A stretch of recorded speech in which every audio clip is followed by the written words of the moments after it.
From 1867 to 1889, the two most prominent cattle trails in Texas were the Western Trail, also known as the Fort Griffin Dodge City Trail, and the Eastern Trail, also known as the Chisholm Trail. To confuse matters further, the Chisholm Trail has also been historically referred to as the Abilene, Caldwell, Cattle, Great Texas Cattle, Kansas, and McCoy's Trail. Still, Texas historians acknowledge that the name of these trails do not resonate as loudly within American history or attract as much tourism as Chisholm Trail. To follow the history of the cattle trails, Joseph G. McCoy, a businessman and entrepreneur, is credited with the extension of the trail as far south as Brownsville, Texas, which became known as the Chisholm Trail. The first cattle trail was named after Jesse Chisholm, a Scotch Cherokee fur trader who forged a route from Wichita, Kansas to the North Canadian River. The Chisholm Trail became popularized in American history through songs, stories, mythical tales, radio, television, and movies. To this day, historians and enthusiasts debate various aspects of the Chisholm Trail's history, especially the route and name. Wild West Podcast proudly presents Cattle Trails and the Men Who Founded Them. Stay with us after this episode as Mike and I explore why historians continue to debate the true names of the early trails.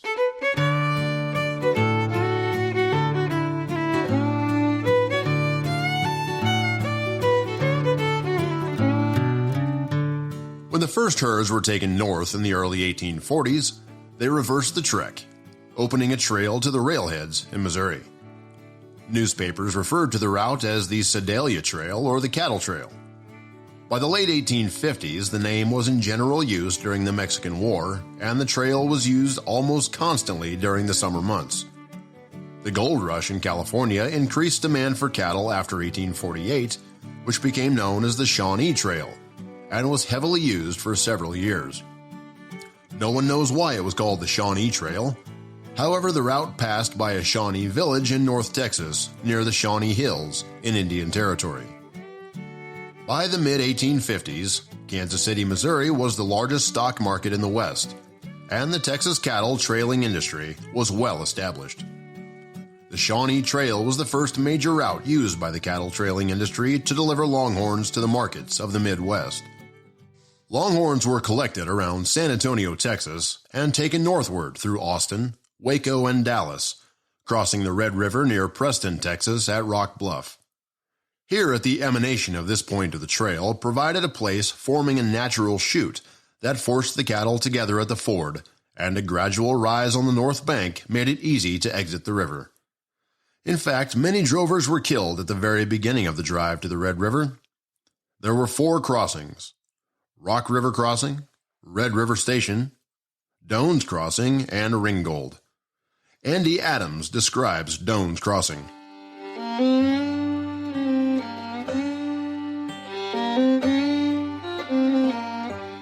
Red River, this boundary river of the northern border of Texas, was a terror to trail drivers.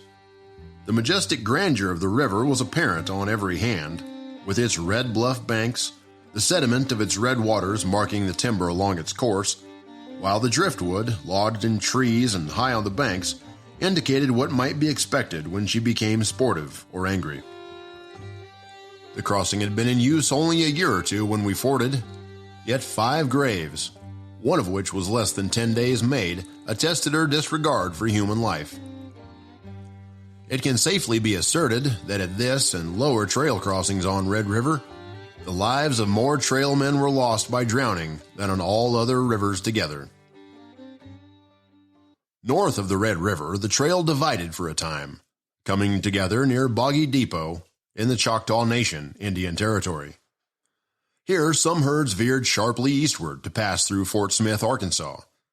The main trail led to the Canadian River, directly below the confluence of the north and south branches. The trail then forded the Arkansas River between the mouths of the Verdigris and Neosho rivers, and followed the Neosho past Fort Gibson, almost to the Kansas border. At that point, the trail was then subdivided into various routes, which, depending on the final destination, led to one of the following: Baxter Springs, Kansas, and Westport, Kansas City, Sedalia, and St. Louis, Missouri. Throughout the 1830s, settlers from the United States heading for Texas traveled along present Oklahoma, along the Texas Road. The westward expansion of the farming frontier soon intervened. In 1853, farmers in Missouri turned back the drovers, fearing that the Longhorns would infect their cattle with a tick-borne disease called Texas fever. Longhorns were immune to it, but they harbored ticks that spread it to local herds. Newly infected animals either died or required expensive treatment. Between 1853 and 1855, herds continued to use the trail, but resistance continued to grow. In December 1855, the Missouri legislature passed the first law banning diseased animals. Some drives avoided Missouri, staying on the eastern edge of the Kansas Territory. Anxious farmers there pushed a bill through the territorial legislature in 1859 that limited access to cattle drives. For a time, the drovers were forced to run a gauntlet of angry farmers and justices of the peace to get the cattle to railheads. Through 1859 and 1860, violence erupted when the drovers encountered the blockades. The outbreak of the Civil War in 1861 virtually stopped traffic on the Shawnee Trail north of Indian Territory. The end of the Civil War signaled the rebirth of the cattle drives on the Shawnee Trail. In 1866, more than 200,000 Longhorns were taken up the trail. However, resistance grew stiffer and better organized. By 1867, 6 states had enacted laws limiting trail drives. Drovers attempted to avoid populated areas by turning to follow the Arkansas River westward, or by grazing their herds in the Cherokee Strip until local quarantines were lifted. These delays and poor grazing in Indian Territory reduced profits, and the future of the trail driving industry seemed in peril. One Texas cattle owner was quoted at the Condition of Cattle Ranching in 1866.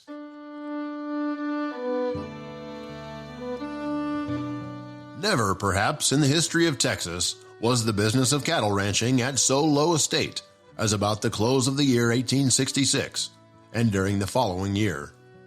The cattle-producing portions of Texas were overrun with stock.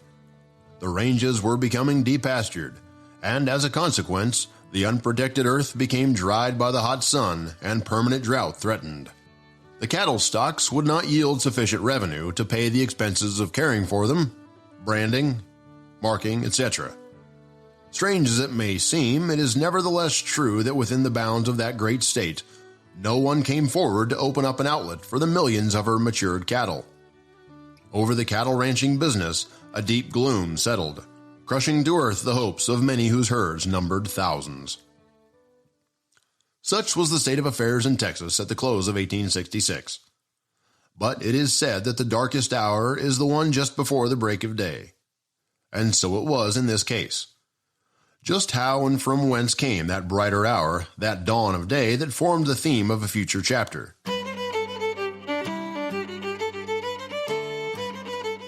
It was in 1867 when Joseph G. McCoy, a young entrepreneur from Illinois, built stock pens and loading chutes on the railroad at Abilene, Kansas. Soon, most cattle followed the old Shawnee Trail from central Texas to Waco, but they turned toward Fort Worth, following the Chisholm Trail.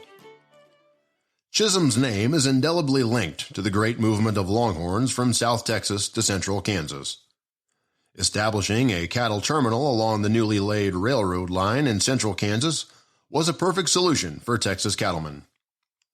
Before driving Texas cattle to market in Abilene, Kansas, the trail was used as a wagon freight trail by Jesse Chisholm, J.R. Meade, and other early-day traders and freight haulers. Jesse Chisholm, an Indian trader, guide, and interpreter, was born in the Hiwassee region of Tennessee, probably in 1805 or 1806. His father, Ignatius Chisholm, was of Scottish ancestry and had worked as a merchant and slave trader in Knoxville area in the 1790s. Around 1800, he married a Cherokee woman in the Hiwassee area, with whom he had 3 sons. Jesse was the eldest. Afterward, Ignatius Chisholm separated from Jesse's mother and moved to Arkansas Territory. Jesse Chisholm was taken to Arkansas by his mother with Talentesky's group in 1810. During the late 1820s, he moved to the Cherokee Nation and settled near Fort Gibson in what is now eastern Oklahoma. Chisholm became a trader, and in 1836 married Eliza Edwards, daughter of James Edwards, who ran a trading post in what is now Hughes County, Oklahoma. Chisholm took trade goods west and south into Plains Indian country, learned a dozen or so languages, and was soon in demand as a guide and interpreter. Eventually, he interpreted at treaty councils in Texas, Indian Territory, and Kansas. By 1858, Chisholm ended his trips into Texas and confined his activities to western Oklahoma. During the Civil War, he served the Confederacy as a trader with the Indians, but by 1864, he was an interpreter for Union officers. During the war, Chisholm resided at the site of Wichita, Kansas. Chisholm Creek in the present city is named for him. In 1865, Chisholm and James R. Meade loaded a train of wagons at Fort Leavenworth and established a trading post at Council Grove on the North Canadian, near the site of present Oklahoma City. Many of his Wichita friends followed, and their route later became the Chisholm Trail, which connected Texas ranches with markets on the railroad in Kansas. Chisholm was familiar with the route that ran through Pond Creek, Oklahoma, Caldwell, Clearwater, and Wichita, Kansas, having been reported to be in the territory as early as 1864. So successful was the route that in 1865, J.R. Meade established trading posts at Pond Creek, where the trail crosses the Salt Fork of the Arkansas River and the Ninishka River near Clearwater. Likewise, Jesse Chisholm had located his trading post at Council Grove, just west of present-day Oklahoma City, on what later became known as the Chisholm Trail.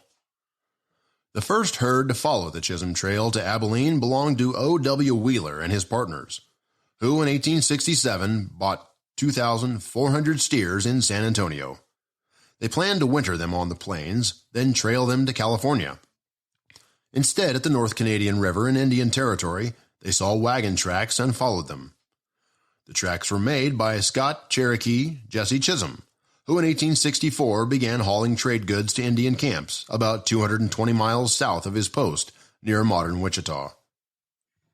At first, the route was merely referred to as the Trail, the Kansas Trail, the Abilene Trail, or McCoy's Trail.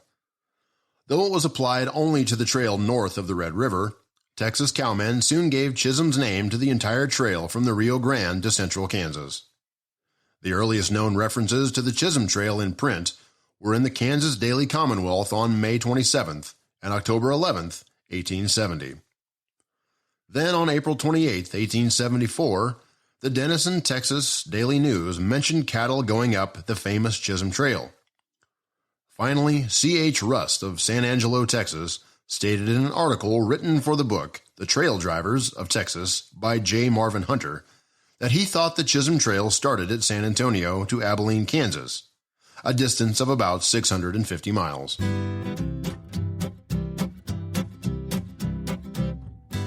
The old Chisholm Trail started at San Antonio and ended at Abilene, Kansas. From San Antonio, it went to New Braunfels, then to San Marcos, crossing the San Marcos River about 4 miles below town, then to Austin, crossing the Colorado River about 3 miles below Austin.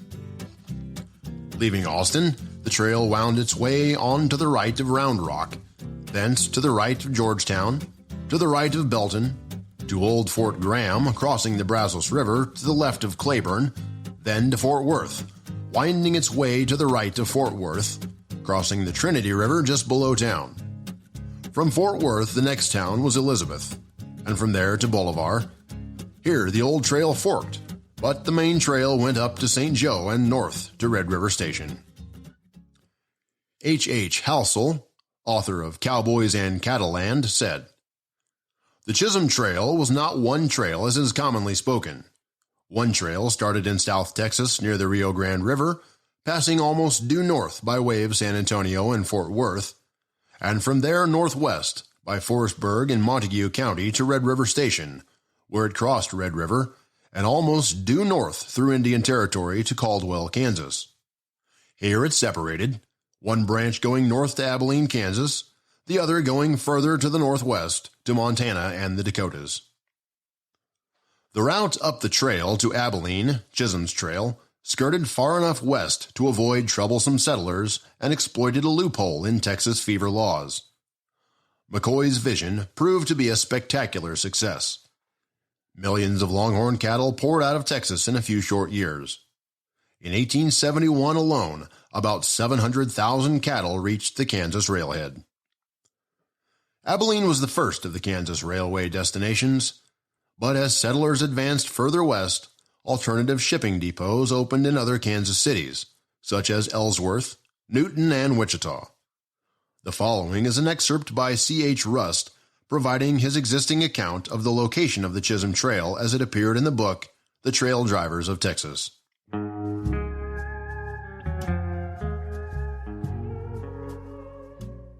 I have no definite information as to what year this old trail was laid out, and if it is not the old Chisholm Cow Trail, then there is no Chisholm Trail. It is just what we call the old Chisholm Trail, and when the cowboy reached his destination, weary and worn, he forgot all about the rainy nights he experienced while on the trail in the companionship of the other long and short horns. One Jesse Chisholm drove cattle to the nation in Kansas before and during the war, crossing the Red River at Choke Bluff Crossing below Denison. Another peculiar thing about the Chisholm Trail is that Jesse Chisholm never traveled this trail except from Wichita, Kansas, to the present city of Dover, Oklahoma, on the Cimarron River, a distance of fewer than 150 miles. Chisholm spent his life without having any idea that he would ever become known as a historical character. He died without considering that he was, or ever would be, known any other than an ordinary trader and trapper. The Frontier Times in August 1936 reported the following on the character of Jesse Chisholm.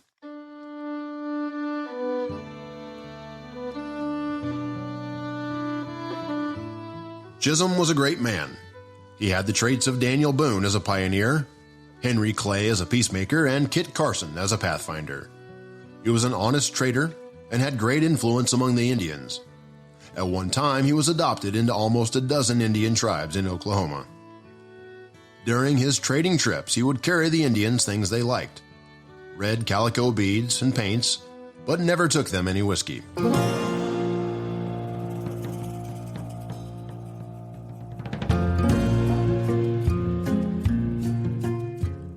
When the advancing frontier and barbed wire closed the Chisholm Trail, the trail drives turned to the Great Western or Dodge City Trail. In Texas, there was no single route to the destination points in central Kansas.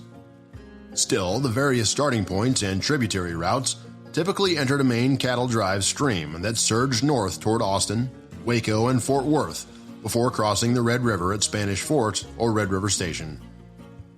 Until the second half of the 1870s, when Dodge City became the preeminent destination for Texas herds and forced trail driving even further west, the Chisholm Trail dominated the cattle driving scene. During this period, Texas became a land of cattle kings, and the image of the American cowboy first seeped into national consciousness. About 1875, the cattle drive shifted to trails west of the Chisholm Trail. The Santa Fe Railroad had built out as far as Dodge City, Kansas, and the town had been established as a shipping point. The original Chisholm Trail was partially abandoned for two reasons. First, the country along the trail, both in Texas and Kansas, was being settled by nesters, which fact seriously handicapped trail driving, and second, by establishing a trail direct from San Antonio to Dodge City, the drive would be shortened by at least 2 weeks. Other trails were established to take cattle to additional railroad loading points or stock ranches on the northern plains. For example, the Great Western Cattle Trail took a more westerly route through Texas up to Nebraska and northern territories. It became the main road for cattle heading to northern markets. The trail extended north from San Antonio, crossed the Red River at Doan's Crossing, and led to Dodge City in western Kansas. Other ranchers headed west into Colorado along the Pecos Trail, also known as the Goodnight Loving Trail. This trail went up the Pecos River into New Mexico. It was later extended into Wyoming. All those cattle trails needed cowboys to help herd the cattle along the trails. Historians estimate that 35,000 cowboys were on the trails in the second half of the 19th century. About 9,000 of them were black cowboys. After the enslaved people were freed, many moved west to work on Texas ranches. Others had already lived in Texas and herded cattle for their masters. The Chisholm Trail business was divided between Ellsworth and Wichita in the next few years. Later, it went to Dodge City and Caldwell. In 1876, a rival route, the Western Trail, was opened to Dodge City and began handling an increasing number of herds. A fork of the Chisholm Trail also helped to supply this new market.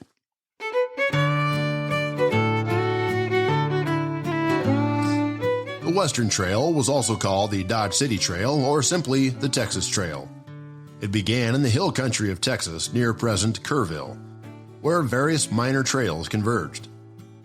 The trail crossed the Llano River near present Brady, Texas, and passed over the Clear Fork of the Brazos near Fort Griffin. Finally, it reached the Red River about 10 miles north of present Vernon, Texas. Corwin Doane, who opened a trading post on the river in 1878, maintained a detailed account of the herds moving north for many years. He recorded more than 300,000 longhorns passed by his establishment in 1881. The ford soon became known as Doane's Crossing. Across western Texas, minor trails fed into the Western Trail, bringing cattle from a wide area. North of Abilene, the Potter-Bacon Cutoff left the Western Trail to cross the Llano Estacado, ending in Wyoming. The Western Trail crossed the Prairie Dog Town fork of the Red River a few miles north of Doane's, utilizing gently sloping embankments to enter Greer County. The trail then pushed northward, crossing the North Fork of the Red River near present Warren, Oklahoma. Leaving the river, the trail entered the most dangerous section of the route, the Cheyenne-Arapaho Reservation. Here, the drovers frequently met American Indians who wanted to supplement their meager government rations with fresh beef. Usually, the meetings ended amicably, but in the mid-1880s, military escorts were frequently assigned to the trail. The trail broadened here to let the cattle graze, but coalesced at the fords on Elk Creek near present Chanute and the Washita River south of present Butler. After the Washita, the trail turned eastward to avoid the Gypsum Hills, and then back north to the leading Canadian River near the present site of Camargo. Following the terrain, it turned eastward again to bisect the old Camp Supply spur of the Chisholm Trail near May, Oklahoma. Before 1884, herds turned westward to cross the public land strip, Oklahoma Panhandle, to reach Colorado, Wyoming, and eventually Canada on the International Trail. The U.S. Congress briefly considered designated the International Trail as national route for cattle drives. Directly northwest of May, Oklahoma, the route crossed the Beaver River, North Canadian River, fording on the sandbar at the mouth of Clear Creek. It then passed near present Laverne and Roston. It crossed the border into Kansas just east of the Cimarron River, and then crossed that stream at Deep Hole Crossing. Here, the drovers could visit the Longhorn Roundup Saloon or the Deadfall Saloon. Finally, the trail veered slightly eastward from the Cimarron to cross the Arkansas River at Dodge City. The final section followed the Arkansas River westward to the stock pens at the railhead on the Atchison, Topeka, and Santa Fe Railway. During the 1880s, the drives frequently passed by Dodge City, heading to Ogallala, Nebraska, and Wyoming. In addition, some herds traveled to Canada. However, most of the more than 2 million longhorns that traveled up the Western Trail were shipped out of Dodge City. The route remained busy until 1891, when traffic fell drastically. In 1894, John Blocker drove his herd from West Texas to South Dakota on the Western Trail, its last recorded use.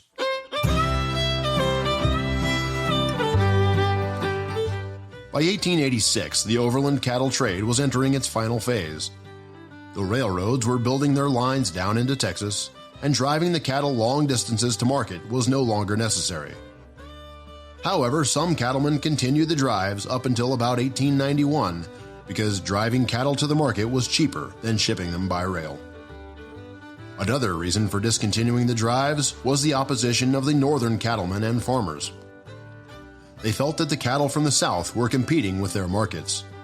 They also claimed that the Texas cattle were carriers of a disease called Texas fever, and they did not want their cattle infected. As a result, many states passed quarantine laws against Texas cattle. The homesteaders living near the cattle trails complained also that the cattle destroyed their crops and tore down their fences. By the turn of the 20th century, the cattle driving industry was no more. No question, being a parent is hard. It's exhausting. It's demoralizing. It challenges you to learn and grow. I'm Ryan Holiday, the best-selling author, father of 2 young boys, and host of the Daily Dad podcast. Every day we talk about one lesson to help you with your most important job, being a parent. Each episode is a lesson inspired by ancient philosophy with insights from parents all over the world. We release one short episode every day and a longer, more in-depth episode on the weekends. You can click the link in the show notes to listen to the Daily Dad podcast on Apple Podcasts, Spotify, or wherever you listen to podcasts.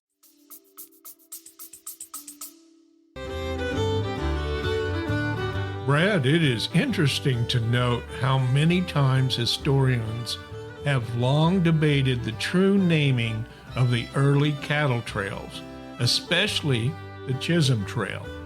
Why do you suppose this is important to historical accuracy? Well, you know me, Mike. I admit to being a stickler for both historical accuracy, but also historical context. And those two things are not always exactly the same. In answer to this specific question, I guess what I'd have to say might come off as a little bit controversial, I suppose. But at the end of the day, I think it comes down to everybody wants to be right. And beyond that, one historian or one writer is really just trying to be more right than another guy. When you get to historical context, I guess it was less important to the drovers at the time what they were calling the trail than it is to us. We just like to have something specific to write about. Really, when it gets down to the Chisholm Trail, sure, it showed up in print years after it was already being well established and used by many drovers going north, and it became a simple way to describe a major route of exporting cattle from Texas to the north. Then you've got think beyond that, is it the Western Trail or the Great Western Cattle Trail? That seems to be the newest issue among cattle trail historians, and it's of late it almost seems to have gotten very pointed, if not heated, between the two camps. In my readings of everything, and again, I live literally right in the middle of the trail itself, which through that part kind of follows Highway 283 up north into Dodge City. There is, in fact, a marker at the end of my road, one of a very series of markers marking the cattle trail all the way down into Texas. And those markers, which are kind of little small white pillars, they read GR for Great Western Cattle Trail.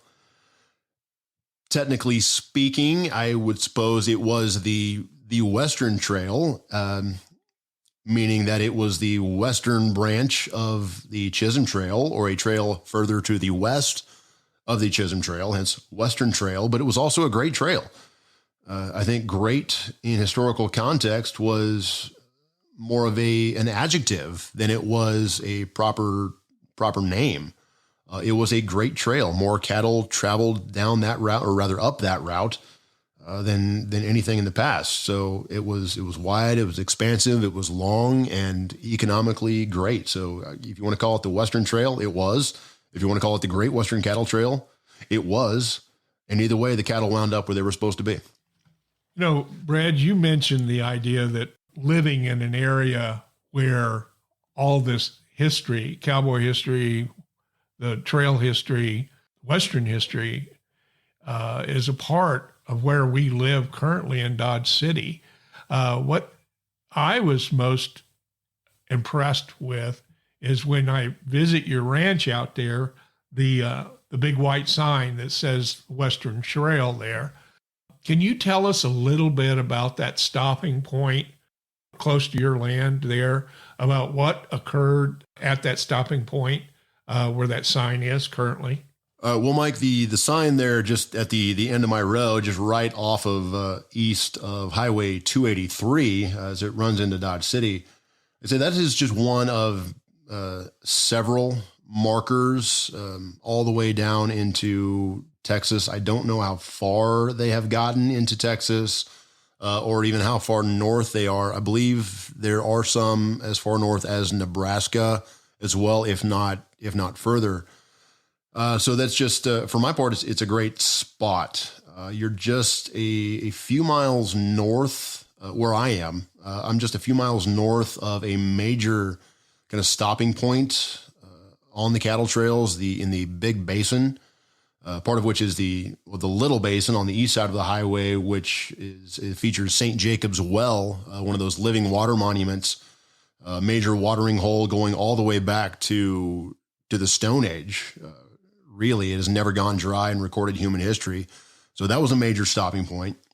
Just maybe a quarter mile south of my front porch was a small sort of trading post road ranch that was actually owned by the father-in-law of Hamilton Bell, the grand old man of the Southwest, a legend of Dodge City as well. So, and even beyond that, when my great grandfather first bought part of the land just to the west of my place, he'd had to move and actually haul in a great amount of soil from other spots on his land just to where he could get enough soil there to actually farm because of all the cattle that had beaten down that topsoil into basically pure cement, and you couldn't farm it. So he had to do a lot of dirt work just to be able to farm his new land. That's it for now. Remember to check out our Wild West podcast shows on iTunes Podcast or wildwestpodcast.buzzsprout.com. You can also catch us on Facebook at facebook.com/Wild West Podcast or on our YouTube channel at Whiskey and Westerns on Wednesday. So make sure you subscribe to our podcast listed at the end of the descriptive text of this podcast to receive notifications on all new episodes. Thanks for listening to our podcast. If you have any questions or would like to add to this series on cattle drives, cowboys, and cattle towns, you can write us at wildwestpodcast@gmail.com, and we will share your thoughts as they apply to future episodes. Join us next time as we explore the cowboy and their culture.